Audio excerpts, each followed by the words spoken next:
All right, let's talk about that tiny little punctuation mark that does a whole lot of heavy lifting, the comma.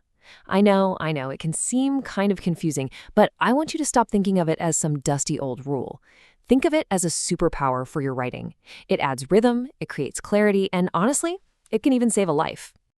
You think I'm kidding? Look at this. On the left, we've got a suggestion that's, well, it's pretty horrifying for grandma. But on the right, it's just a sweet, normal invitation to dinner.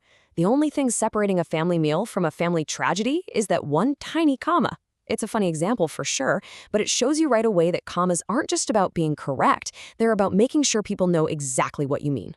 Okay, first up, let's look at the comma's main job, being a connector. I want you to think of it like the glue that holds your sentences together. It helps create a really smooth, logical flow so your reader can follow along without getting lost. This is the one you probably know best, using commas to separate items in a list.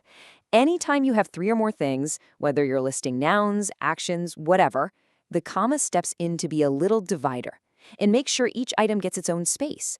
Without it, you just have a messy jumble of words. Here's another one that I think a lot of us can relate to. And notice when you read it out loud, the commas create a natural pause, a rhythm.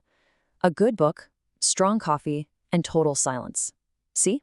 It's not just separating things. It's actually making the sentence sound better. It's just more pleasant to read. All right, let's level up a little bit. You can also use a comma to connect two whole sentences, or what we call independent clauses. But here's the catch. You can't do it alone. The comma needs a partner, one of those joining words like and, but, or so. In this example, school is still in session could be its own sentence, right? And so could you better try to learn all you can. The comma and the word so link them up perfectly, showing that one idea is the result of the other. Let's break that down again.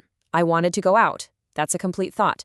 My favorite show was on. That's another complete thought. By putting them together with a comma and the word but, you're doing more than just smashing two sentences together. You're showing the relationship between them, in this case, a contrast.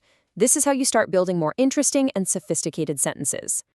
So, next up, let's talk about how commas work as the organizers of your sentences.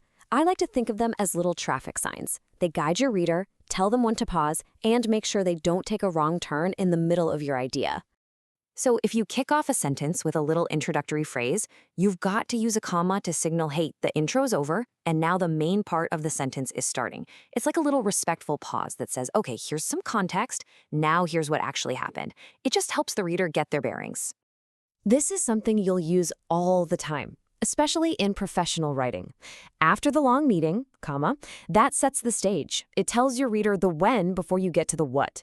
It's such a simple trick, but it makes your writing so much cleaner and easier for a busy person to skim. Okay, now for what I like to call interrupters. These are little phrases that you tuck into the middle of a sentence to add extra but non-essential information.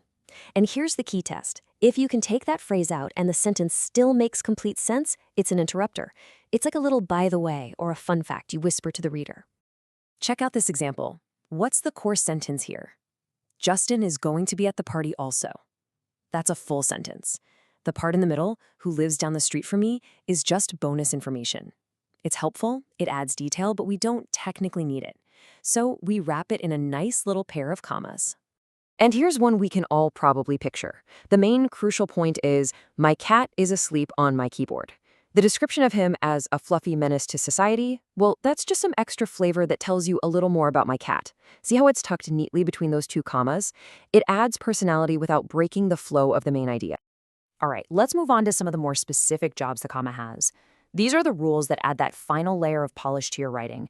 They really help you get all the little details right and make sure everything is crystal clear. This one's pretty straightforward. Whenever you're introducing someone said directly, you use a comma to separate your words from their words. Think of it like you're on a stage, saying, and now, here's what Kevin had to say, comma, and then you hand over the microphone for the quote. So whenever you're talking directly to someone and you use their name, that name gets set off by a comma. It's how you show who you're speaking to. And hey, this is the exact same rule that saved Grandma's life in our first example. Let's eat, Grandma. You're speaking directly to her. Same thing here with loop. Commas are also absolutely essential for organizing complicated bits of information. They act like little dividers. They separate the day from the year, a person from their job title, a city from its state. Without those commas, that sentence would just be a long, confusing mess. Each comma helps put the information into its own neat little box. Now for my favorite part. Let's talk about what not to do. We're going to look at a few of the most common comma traps people fall into. But don't worry, once you see the logic, you'll be able to spot them and avoid them super easily. This is a big one. You should never, ever put a single comma between the subject of a sentence and its verb.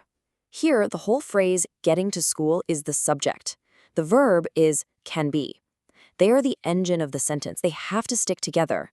Putting a comma there is like trying to split them up. Just don't do it. Remember our list rule? Well, that rule only kicks in when you have 3 or more items. If you just have a pair of things, like Tim and Steve, you don't need a comma. They're a duo. They're working together as one single unit, so there's no need for a comma to get between them. And here's our old friend, the interrupter, causing trouble again. This is a super common mistake. Remember, an interrupter needs to be fully enclosed.